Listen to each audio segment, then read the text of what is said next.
Dialectical Journal Unit 8 by Taylor Madison. In this video, I will be covering Oedipus Rex by Sophocles and places, characters, and discussion questions that are related to the play. Prologue, quote of interest. Children, I would not have you speak through messengers, and therefore I have come myself to hear you. Page 1223. This passage was ironic because Oedipus tells the citizens of Thebes that he will not make them tell their story to a messenger who will then deliver it to him. Instead, he wants to hear it straight from them so that nothing is lost in translation. His use of the word messenger foreshadowed the messenger that arrives later in the play. Parados, quote of interest. What oracle for Thebes, the sun-whipped city? Fear unjoints me, the roots of my heart tremble. Now I remember, O healer, your power and wonder. Will you send doom like a sudden cloud, or weave it like nightfall of the past? O gods, descend. Page 1227.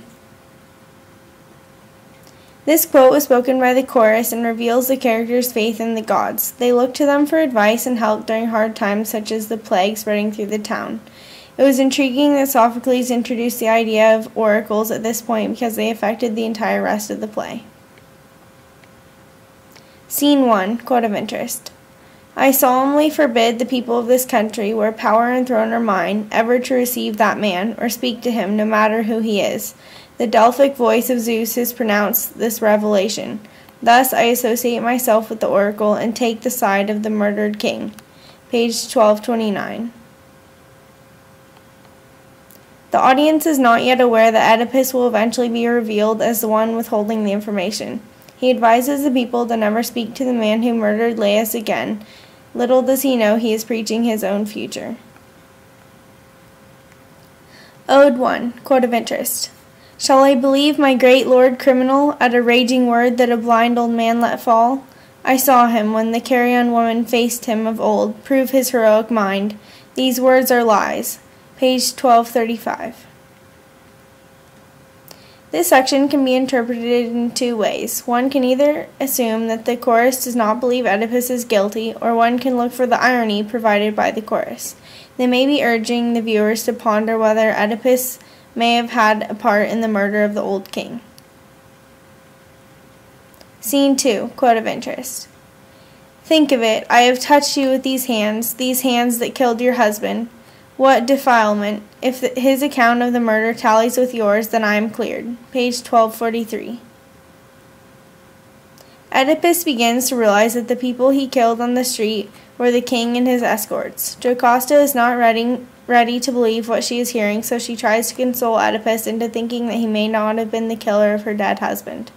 One can tell from Oedipus's reaction that he is doubtful of her proposition. Ode 2, quote of interest. Our masters call the oracle words on the wind, and the Delphic vision blind. Their hearts no longer know Apollo, and reverence for the gods has died away. Page 1245. This was a major turning point in the play because it was the start of the loss of faith in the gods. Previous to the murder of Laius, the citizens never doubted what the gods told them. Now they were beginning to revere Oedipus instead of the gods. Scene 3, quote of interest. Apollo said through his prophecy that I was the man who should marry his own mother, shed his father's blood with his own hands. And so, for all these years I have kept clear of Corinth, and no harm has come. Page 1247. I felt sad in reading these lines because his entire life Oedipus had avoided his parents because he feared the oracle would come true. Instead, he ran away from the place where he was safest. He put himself in a position to fail unintentionally. He also never saw the people who raised him, even though they posed no danger. If only they had told him the truth about his abandonment. Ode 3, quote of interest. Or flushed as evening cloud, great Dionysus, roamer of mountains, was it he who found you there and caught you up in his own proud arms from the sweet god-ravisher who laughed by the muses' fountains? Page 1250. The chorus requires the audience to consider who this shepherd may be. If it It is likely that they do not know, but by asking the question, "Who is he that found you there?" the viewers begin to wonder if the man is related to Oedipus's past in Corinth. Scene 4. Quote of interest. "Yet if I speak the truth, I am worse than dead. If you must be told, then, they said it was Laius's child, but it is your wife who can tell you about that." Page 1251 through 1252. The theme of Oedipus's life becomes evident in this passage because he insists on being told the entire truth. He never stops to consider why the person may be keeping information private. This persistence contributed to his life's outcome. I could not help but feel sorry for him when it was finally brought to light that he was his wife's child, who she assumed was dead. Ode 4. Quote of interest. "O Oedipus, most royal one, the great door that expelled you to the light gave night. Gave night to your glory, as to the fathering son, all understood too late." Page 1253.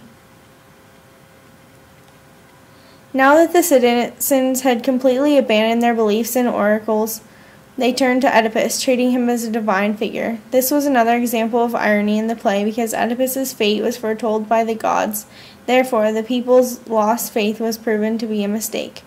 Oedipus himself was the gods' way of showing the people that they should believe in them again. Think no longer that you are in command here, but rather think how, when you were, you served your own destruction. Page 1261. Creon does not bother to conceal his opinion of Oedipus, but he is willing to grant his last wish of seeing his daughters.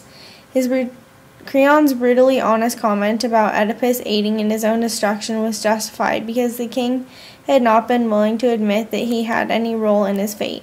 He blamed the gods for the terrible outcome.